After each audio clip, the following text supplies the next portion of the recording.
spiritual food for thought.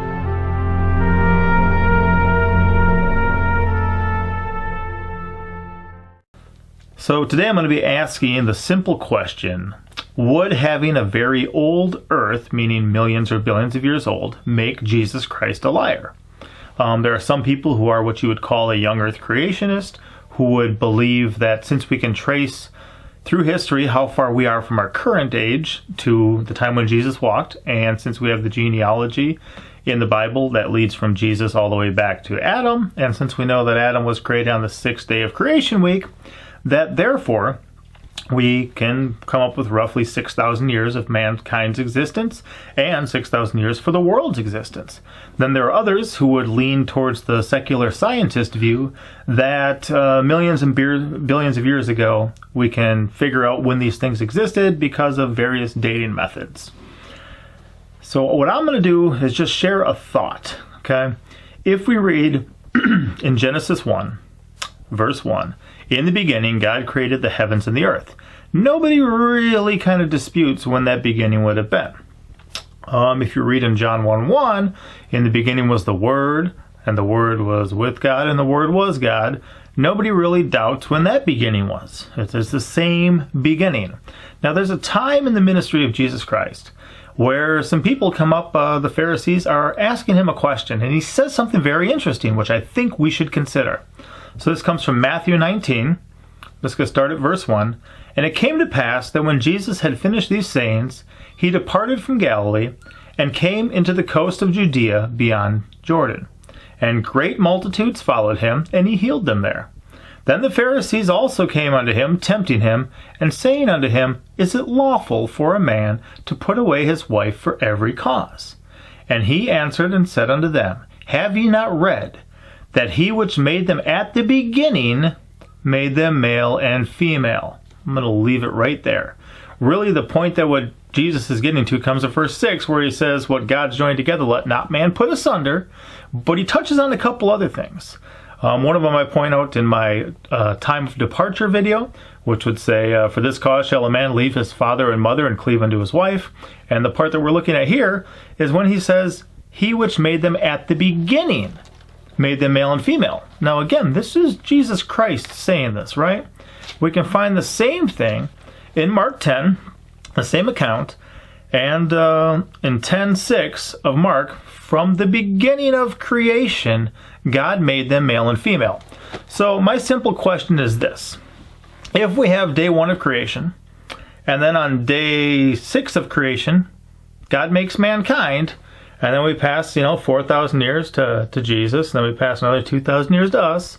At the time that Jesus made that, he says, he who made them at the beginning made them male and female. Now, if you're looking at a calendar really close and you got your 7 days, sure, maybe day 1, the actual beginning, is pretty far from this pinky here, which would be day 6. But on a bigger timeline, that's still the same week. It's still right back there at one pretty much point on a timeline once you go for thousands of years. Now, some people say, well, a day has 1,000 years, and they try to insert that there somehow. So you'd have day 1 being created, you'd wait 6,000 years and wind up with, man being made, and then you'd go, another 6,000 years from there. Well, that doesn't work, because Jesus said that he who made them at the beginning, if they were created at the halfway point of human history, that wouldn't work, would it? Moreover, if he who made them at the beginning, and if Jesus Christ is not a liar, and the beginning of mankind's existence was some, millions of years ago, and the earth is actually billions of years old, and the actual beginning is way over there, then Jesus Christ is a liar, isn't he? Now, there's a lot of people who just try to take God literally. They come up with some beliefs like, the world doesn't seem to be that old. They come up with some beliefs like, wow, is the Grand Canyon and the fossil layers and all that just evidence of Noah's flood? And people laugh at them and people mock at them. You have a lot of people who believe that given enough time, the impossible becomes possible. Therefore, given millions and billions of years, it just had to evolve. It had to come into existence. It had to create itself.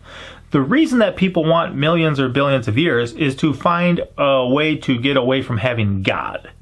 So when those people who know that God exists compromise on what God actually says, to the point that in this case, they would be making Jesus Christ a liar, and then they have no Savior at all, do they?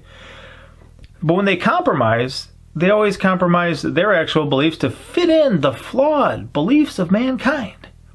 Simply put, these scientists weren't there. Simply put, you can't scientifically prove things from the past. You can't. And especially if we're going to go into what they believe is millions and billions of years before we even existed, you can't scientifically, which the scientific method is testable, observable, and repeatable, come to an actual answer on some of that. A lot of times when you send in actual fossils or things you find to have them dated, one of the things you have to say is, well, who you are, where you found it, and how old you think it is. Why do you have to say how old you think it is? Because they're providing you with a service. They want to make sure they get somewhere around where you want an answer, right? And I think it was interesting. I saw a presentation where a guy took a bunch of the textbooks, okay, that was taught in the public schools in the United States, and he showed how old they claim the world is. And, 100 years ago, they didn't claim it was as old as they do now. Every year it seems to get millions of years older, at this point. So, interesting stuff to think about. But my belief would be that, there was 1 week in which God created everything. Mankind was created at the beginning on the 6th day of that week. Since that time, we've gone probably almost 6,000 years.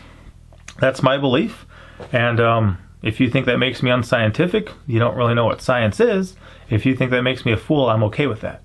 Because believing in the death, burial, and resurrection of Jesus Christ also makes me a fool in the eyes of the world. So I'm okay with that. Just some food for thought, guys. If God made everything in the beginning, if the Word was with God in the beginning, if that Word became flesh, and when that Word was here, said that He who created them at the beginning made them male and female, that beginning is the same beginning. Now, if you're going to focus on the beginning of compromise, then you're going to have to figure out how you get your Messiah, who is supposed to be without sin, to not be lying when he said, oh, well, here's man, here's my day and age, here's mankind, and then the beginning's way back there. Just some food for thought. Be blessed. Thank you for watching. Don't forget to like, comment, and subscribe.